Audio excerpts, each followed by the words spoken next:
Oh, hey Joe. What's up? How are you today? I'm well. I just woke up an hour ago to somebody requesting an earlier call than I was ready for. And so I ran downstairs, got some coffee, and got on a sales call. And now I'm here, which is superior Well, to what I was just doing. your mustache is looking wonderful today, I must say.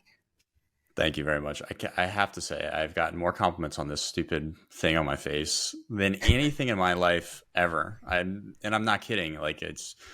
I've never gotten more compliments from strangers, strange men particularly, than I have on this mustache.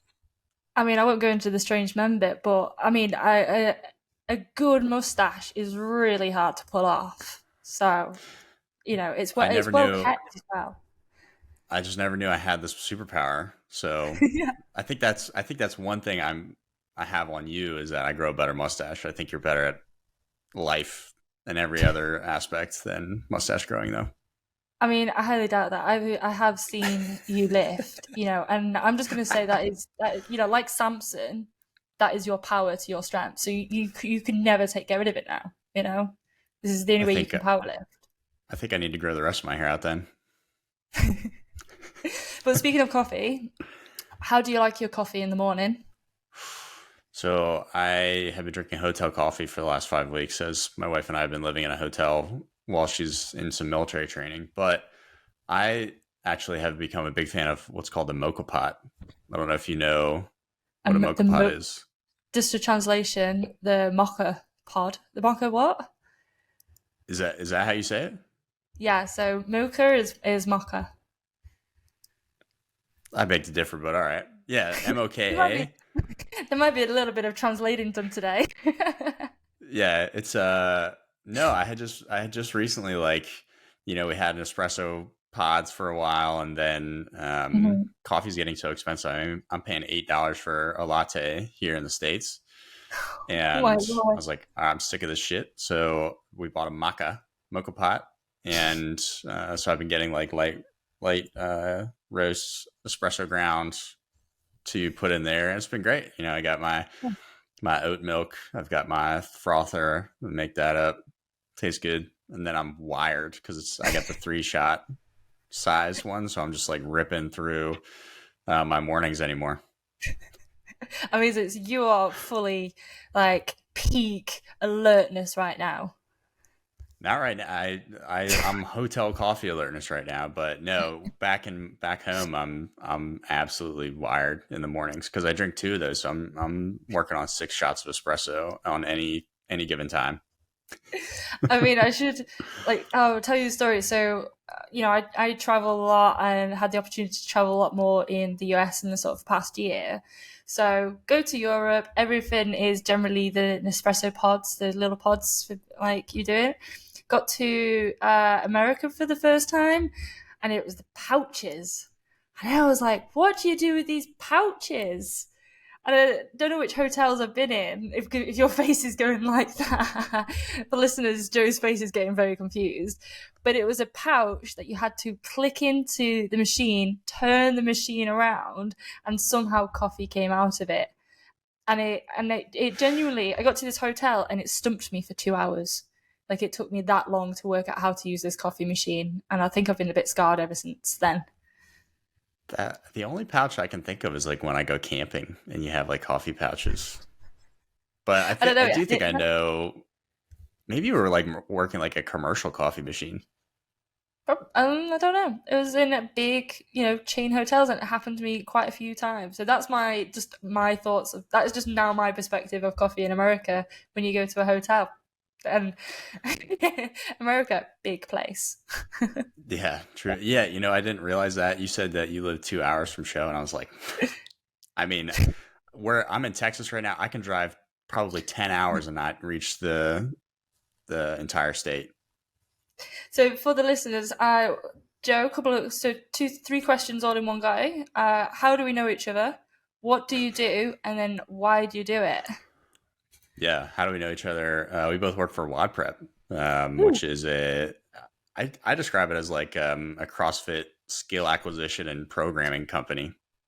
If it helps, I am the head of marketing for Head WordPress, of and the marketing. official line is WordPress is the number one's World CrossFit online course academy, which also delivers online CrossFit programming for athletes around the world to become an RX athlete. That is a long one-liner. Yeah, we've expanded, haven't we? I like mine better.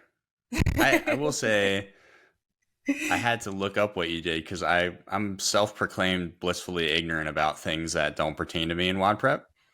And so I have a pretty good idea on like the one-on-one coaching and the rehab sphere, but everything else I'm just like, let me know if I need to do anything sort of stuff. So that's how we know each other. For What was the listeners, second one? Joe is our powerlifting expert within our our CrossFit world, so it's all important. Yeah, Joe, in when you're not doing mod prep Right. and we're not just talking about CrossFit all days, what is it that you do and why do you do it? Yeah. So I also have a company called Crossing Continuum that I just started a couple years ago. That is quickly evolving as we speak, actually. And what it started as was a strength mentorship for clinicians. So clinicians are terrible at integrating like real strength and conditioning principles into the clinic, and so I created a 6-week course on how to implement strength and conditioning principles for clinicians so that they can provide them to their patients, because a huge piece of being healthy is being physically active, and everybody sucks at that. Most clinicians just actually stop their patients from doing stuff, and so my goal was to try and get them to keep them doing as much as possible, and so I created a course for that, which recently evolved into helping small practices build out a back end retention program with remote coaching. So, surprising to no one, people are more interested in building their business than becoming better clinicians. And so I have leaned into that and pivoted everything towards helping be a consultant to add remote coaching as a retention program and away from the strength and conditioning piece. Although it's still included, my focus is more on the former now.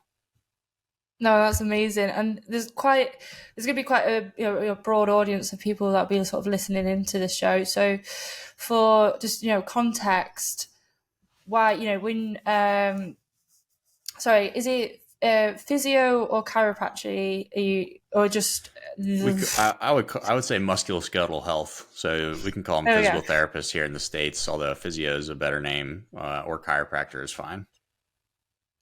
so that world. If and you got an injury or you got let's like say you got backache and things, and I've had the advice of you need to stop sports, you need to stop this. From your opinion, your perspective, you know what ideally should they be doing? And now I'll just put a bit of a asterisk in this. This is just a general sweeping statement, and always refer to the proper medical. But just your opinion, why is it so important to keep moving? To answer the first question, what should they do? My easy answer is as much as you can possibly tolerate, right? Excellent. And of course, it's mildly dependent, but even if you like broke both your legs, like your arms still work. You can do as much as you can possibly tolerate with your arms, right? Um, and so that's my definitely like you should do as much as you can possibly tolerate, because there's very few instances where you should not be exercising, and those instances are like a couple cardiac things, right? Where hey, this thing's going to explode, so you should probably not do anything, which again is very few. And there's actually, I don't remember who wrote it, but a good paper, and the title is "The Benefits Outweigh the Risks." And it's like it talks about all these conditions and these scenarios and categories of health where it's like it's probably going to benefit you more than it's going to harm you to be physically active during this sort of presentation. And so Mm-hmm. that's my sweeping answer, is do as much as you possibly can without making things more worser. Yeah, I actually have a quite well funny story on this. So, getting on about 4 years ago, I managed to snap all of my ACLs and MCLs. It was a good one in my left knee, and normally like most people think, oh, I've done it doing like skiing or sports or something like really extreme. How did I do it? I did it dad dancing at a wedding, literally just doing like the jive, and I managed to completely obliterate my knee. So, and then what what happens in the NHS in the UK is they put a cricket bat on it, they give you a couple of crutches, and then send you on your way. So, but I'm similar mentality to you. 2 days later, I'm back in the gym on my crutches. we had to we put a box jump box right in front of the ski erg, and so literally I did so much ski erg to just it was essentially just keep moving because I was like, Yeah. it was a fresh ACL. There's no way you can jerk. There's no way you can really move that much. But I found I could move my arms and I could just keep rowing. I could make the argument that you couldn't tear it anymore. And so They were completely snapped. They were like, so yeah, they were not going back together.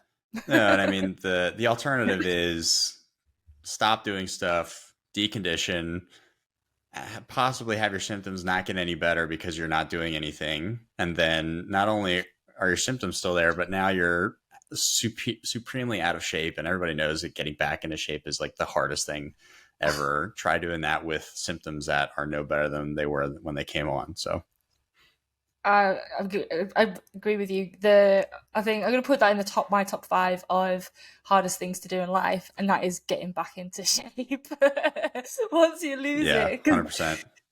You've mentally had to do all of that work to get to that level, and you know you can get to that level, and it's like just having to start that climb again. But It's so much easier to speaking just of stay out of which, shape. it is so much easier. But we're here talking today about growth, success, and failure.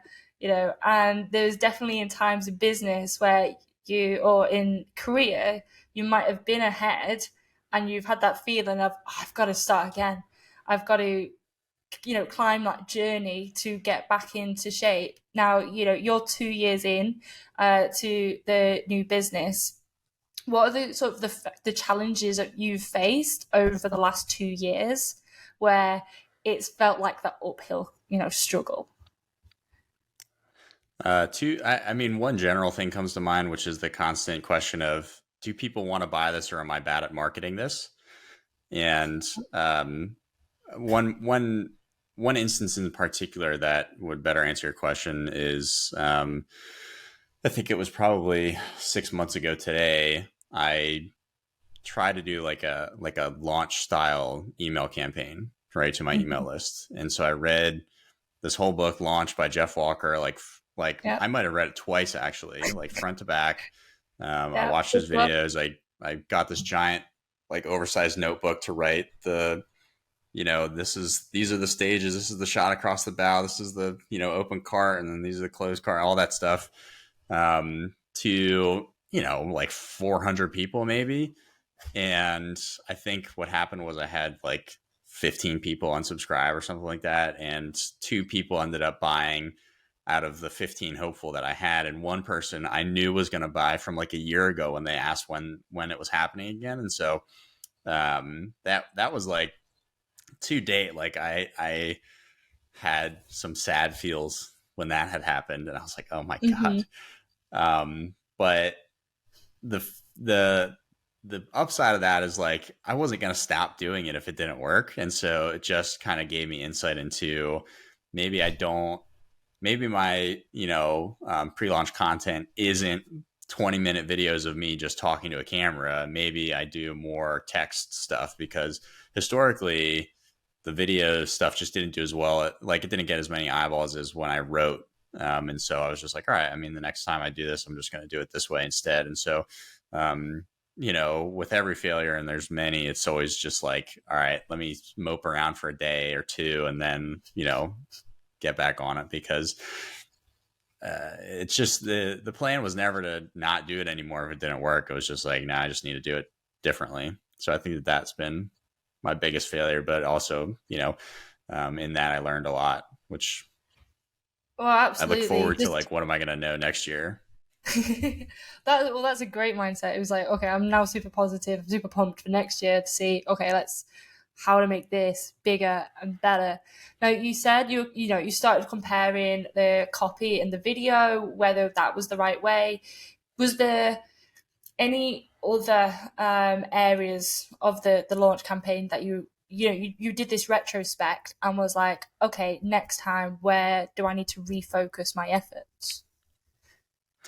I mean, in more recent launches, I've definitely needed to keep the cart open longer. Was a mistake I made, where I had like a sales webinar and closed the cart that night, which was dumb, because Yeah. everybody who couldn't make the webinar like can't watch and has no opportunity to actually get in. So that was another thing. Mhm. And so, um, yeah, I mean, I find that I'm pretty good at writing copy. And, between you and me and everybody listening, I mirror what Ben writes, because I just read all of Ben's emails all the time. And so I think that they look pretty. And I am constantly picking Ben's brain because he seems to be doing all right for himself. I mean, Um, Ben uh, is the founder and owner and CEO of WordPrep, who is, he is a fantastic writer. Just just to being able to connect, and then also the email series that we're talking about by Jeff Walker, it is a launch campaign where you take a person through a journey between it can be between 7 and 10 emails, and really give them an absolute ton of value. So by the time you go, hey, this is what I offer, they want it, they love it, they're invested in it, and they start becoming your biggest champions. And it is a proven process. So, but it is good to hear when it's not quite lived up to expectations.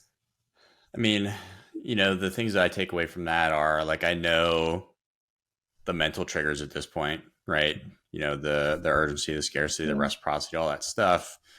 mm, And I also like that, at least Jeff, and it's, the more that I get into like reading about sales, I think most people echo this, is like, you can't BS people. And it's got to be genuine stuff, right? It's got to be genuine scarcity. It's got to be genuine urgency. It's got to be that sort of thing, which I really appreciate. There's a an outward looking, like, sales is the freaking worst thing on the planet sort of mindset, which I shared very, very much so. And until recently, where I was like, I'm just being as genuine as I can in my attempt to help people and mm. get them to have the perceived value. So I definitely learned a lot from that going forward, which is, I'm happy that it failed. Well, that's good. And Maybe not have super you happy, but no one's super happy when you just like, yeah. damn, it's not gone well, but there's a ton of things that you can do, because it gives you that hope. It's like, oh, okay, I didn't do all of these things last time, what if I do all of these things next time? Like, have you ever read the book Influence by Dr. Robert? It's got Dr. Robert C. I can't remember his surname. No, I But haven't. he goes through all the principles of law and mindset. You're talking about the mindset triggers, like the scarcity and the law of I can never say this word, reciprocity. No, Reciprocity.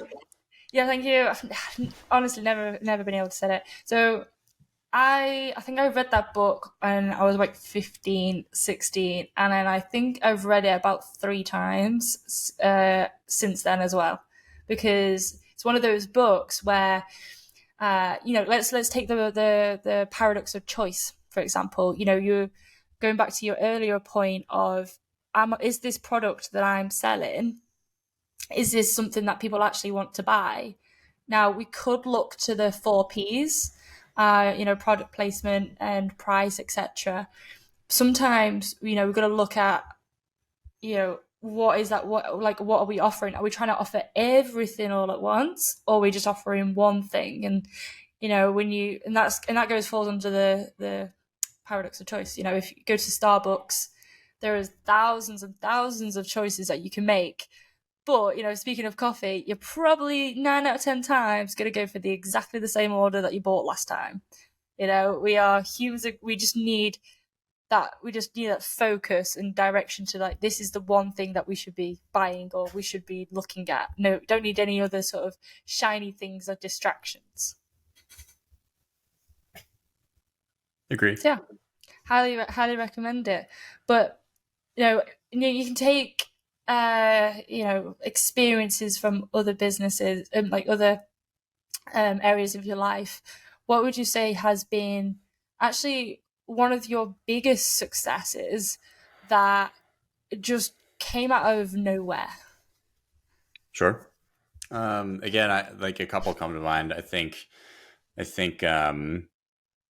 a book recommendation that was made to me like a year ago, and I'm still on a big Alex Hormozy kick. I don't know if y'all have him over in the UK, but Yeah, $100 million big fan. offers. I mean, was just a great book for me because I read it as like a third grader, and I was like, Mm-hmm. oh, this, all this makes a lot of sense. And just like something that he talks about a lot, which I have tried to capitalize on in constantly bothering Ben, is like paying people for their mistakes and saving time that way.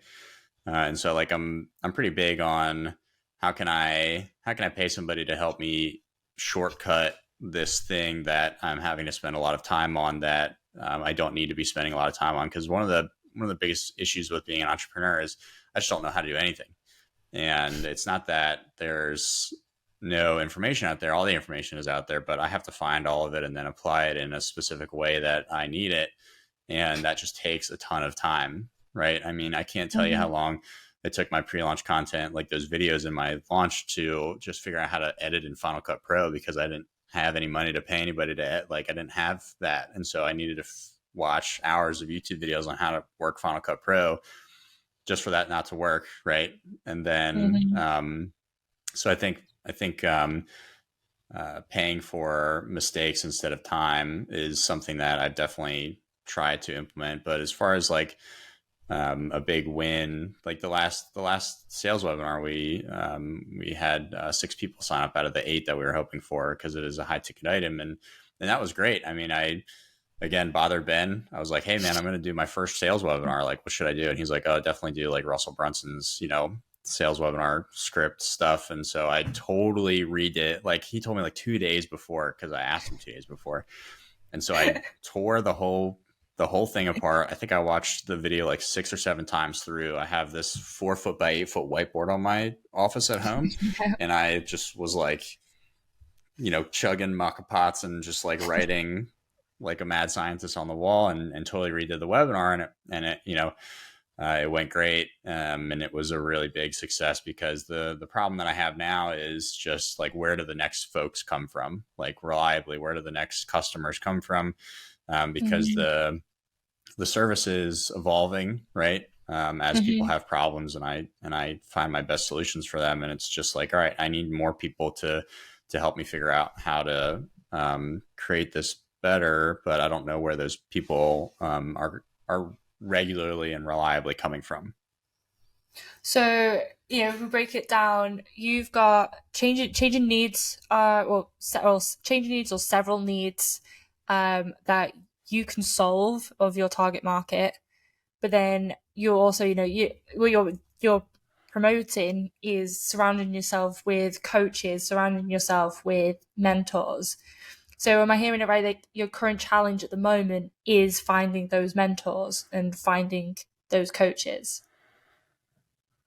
The current problem is finding, uh, I would say, customers to help me run them through my service to have their own individual problems, right? Because when somebody has a problem, I just have to figure out a solution, and that solution becomes part of the service going forward, right? And so I definitely have mentors like CJ has been great over the last 5 years. Ben seems to be able to get on the phone whenever I bother him when it's not scheduled. Mhm. And there's definitely other people, but yeah, I think right now, if I just had like a regular list of customers to run through the service as it currently is, I think it would start to look substantially better as I just get more reps in to create this thing that covers all the problems that the general Mhm. person, the general avatar in my niche would have going forward. Does that make No, sense? that makes absolutely complete sense, as because what we're talking about is having that customer feedback loop, and it's a when you're first starting out, um, some business owners are better at it than, others, because it depends on what is your why, what is your vision to why you're in business. If for like yourself, you really truly care about that education, you really care about that support with the customer, that is your product. So your customer feedback loop is one of your top priorities. Now for those, where it might not be necessarily instilled in their business, how have you found to get the best feedback from your current customer base? I've asked for transparency, you know. Yeah, I think what does transparency look like to you? um, I think that one, they're gonna. I think it's set up so that as somebody who's coming in to consult, you're the guy who's there to solve the problems, and so naturally they're going to present you with the problems that they're having.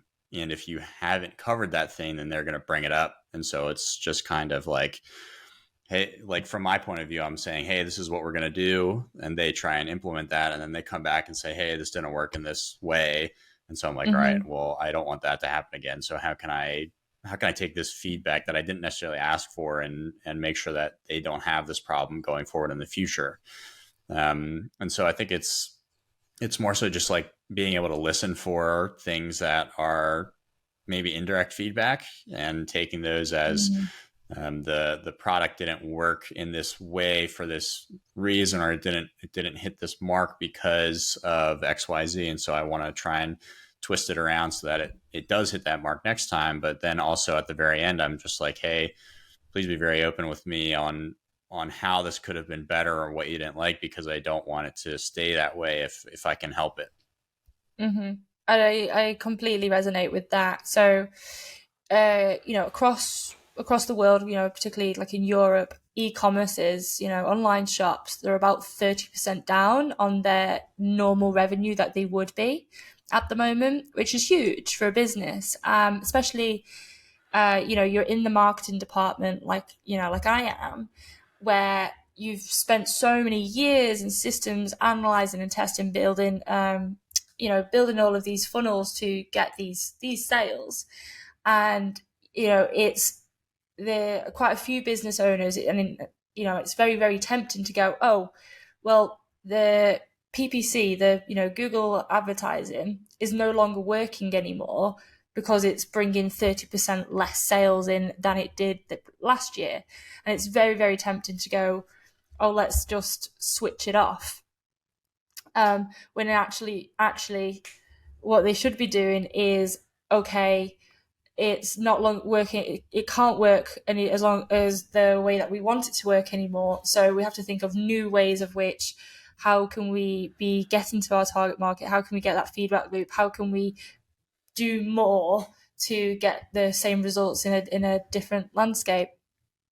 Now, we talked about sort of a lot of lessons that you've learned, and when you're talking with your customers, for you, now this is just sort of generally as a whole, what with your, thinking about your business going forward, what does success look like to you?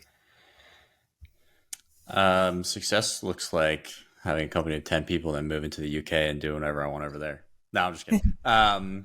What does success look like? I mean, the why is like, I want to help patients, like my kind of removed desires to help patients get better care. Right. And I think that that's what originally got me so like hot in the clinic was I just saw a bunch of patients getting not great care. And it's not just not great care in my own opinion, which I value very highly, but it's also not great care when we look at what like general physical activity recommendations are, and current musculoskeletal rehab recommendations. Like, clinicians are missing the mark, like left, right, and center.